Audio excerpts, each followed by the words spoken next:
When Bird woke up, he was grumpy.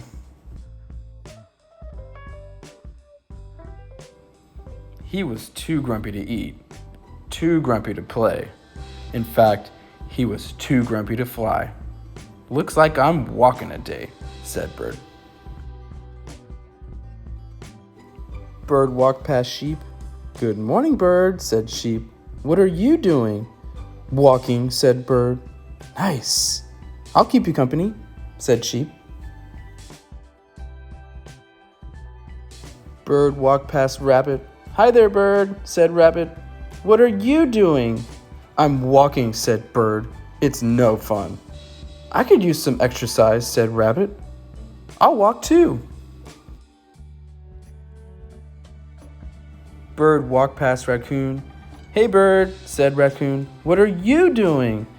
"I'm walking," snapped Bird. "What does it look like?"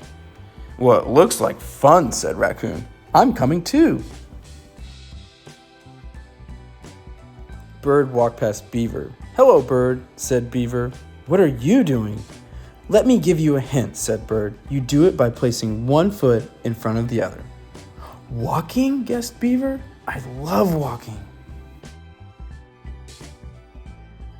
Bird walked past Fox. "Good day, Bird," said Fox. "What are you doing?" "Why does everyone want to know what I'm doing?" shouted Bird. "I'm just walking, okay?"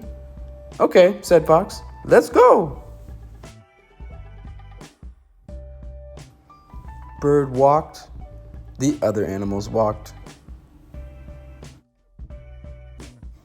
Bird stopped. The other animals stopped. Bird stood on one leg. The other animal stood on one leg. Bird jumped. The other animals jumped.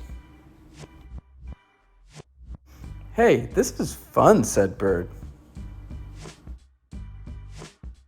"Come on," said Bird, who had forgotten all about being grumpy. "Let's fly back to my nest for a snack." And they did. Sometimes when we forget who we are, all we need is our friends to remind us.